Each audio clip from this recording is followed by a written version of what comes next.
استغفار کے معنی مغفرت کی دعا، مالک معاف کر دے، مالک بخش دے۔ اس کے معنی ہے کہ ہم رجوع کر رہے ہیں پروردگار کی بارگاہ میں، اور یہ ہے استغفار، اسے ذہن میں رکھنا۔ ایک شخص آیا اور کہنے لگا یا علی میں بہت گنہگار ہوں، کوئی طریقہ بتلا دو کہ میرے گناہ معاف ہو جائیں۔ کہا استغفار کر۔ چلا گیا، شکریہ آپ نے ایک طریقہ بتلا دیا، میں استغفار کروں گا، استغفر اللہ ربی واتوب الیہ۔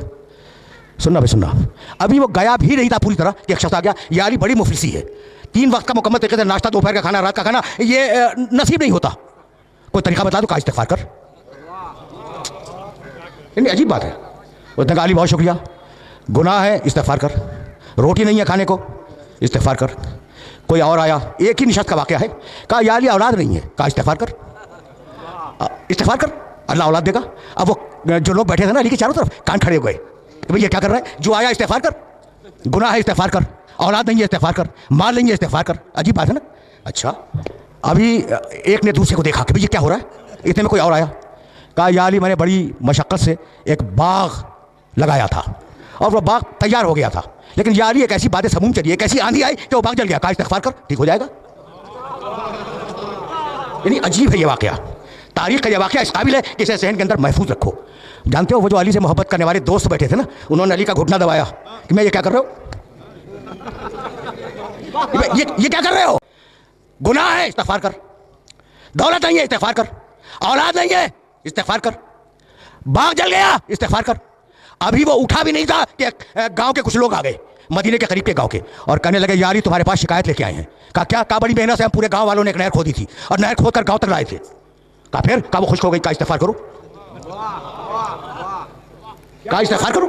ان کا بہت شکریہ، وہ چلے گئے۔ جب چلے گئے تو وہ دوست بولے علی کے جو قریب پہلو میں بیٹھے ہوئے تھے کہ یا علی تم نے کیا کیا؟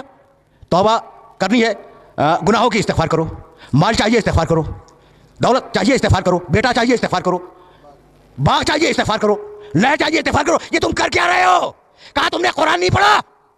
بس دیکھنا بھائی، علی نے کہا آیت کوٹ کی، سورہ نوح، استغفروا ربکم انہ کان غفارا، استغفار کرو وہ بخشنے والا ہے، یمددکم باموال، استغفار کرو تمہیں مال دے گا، وبنینا، استغفار کرو اولاد دے گا، ویجعل لکم جنات، استغفار کرو تمہیں باغ دے گا، ویجعل لکم انہارا، استغفار کرو تمہیں نہریں دے گا۔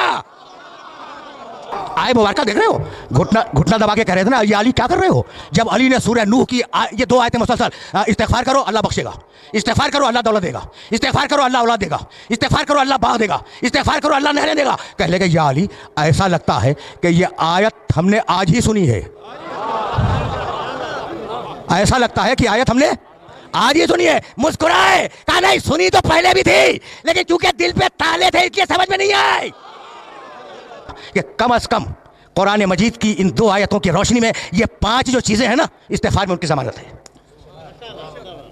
اولاد کی، مال کی، استغفار کی، نہر کی، باغ کی، بھئی یہی تو انسانی زندگی کی ضروریات ہے نا، ان کی ضمانت ہے۔ تو استغفار کو اہم سمجھنا۔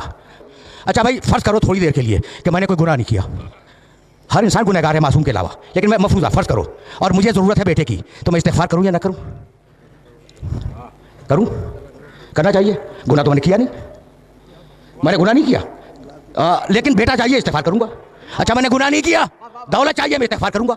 میں نے گناہ نہیں کیا، مجھے باغ چاہیے میں استغفار کروں گا۔ تو استغفار فقط گناہ کے مقابلے پہ نہیں ہے، استغفار ایک مستقل عبادت ہے، گناہ کے مقابلے پہ استغفار نہیں ہے، استغفار ایک مستقل عبادت ہے۔ اب سمجھ میں آیا کہ آل محمد کیوں استغفار کیا کرتے تھے۔ صحیفہ علویہ، علی کو دعاؤں کا مجموعہ، استغفر اللہ استغفر اللہ استغفر اللہ۔ اعتراض کرتے ہیں کہ اگر معصوم تھے تو یہ استغفار کیسا؟ صحیفہ کاملہ سید سجاد کی دعاؤں کا مجموعہ بھرا ہوا ہے استغفار سے۔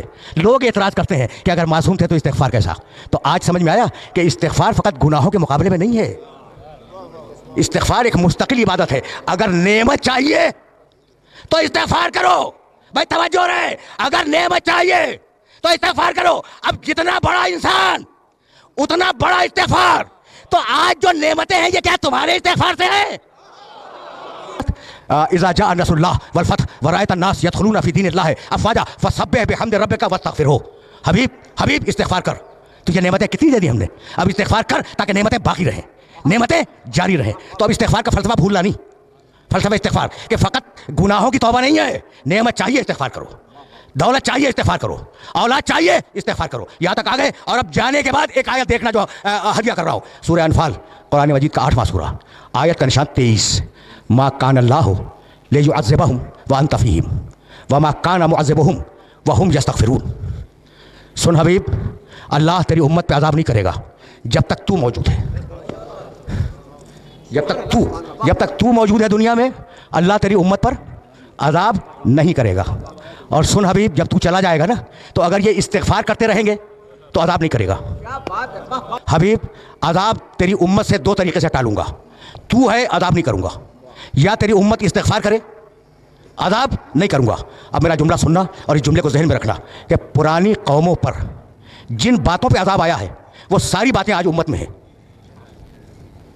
قوم عاد پر جس لیے عذاب آیا وہ سبب آج موجود ہے. قوم سمود پر جو عذاب آیا اس کا سبب آج موجود ہے. فرعونوں پہ جو عذاب آیا اس کے اسباب موجود ہیں. روم پر جو عذاب آیا اس کے اسباب موجود ہیں. یہ ایک بڑا تفصیلی موضوع ہے. تو جن جن قوموں پہ عذاب آیا ہے وہ ساری چیزیں مسلمانوں میں موجود ہیں, ہے نا. اس کے باوجود عذاب نہیں آ رہا ہے. تو ہے کوئی ایسا جو کہہ دے کہ میرے استغفار سے رکا ہوا ہے؟ بڑے بڑے اولیاء ہیں, بڑے بڑے صوفیاء ہیں, کوئی مائی کا لال دعویٰ کرے کہ ہمارے استغفار سے رکا ہوا ہے, بھائی کسی میں جرات نہیں ہے. تو ہے کوئی محمد جیسا استغفار کرنے والا, چاہے سامنے ہو یا غیب میں ہو.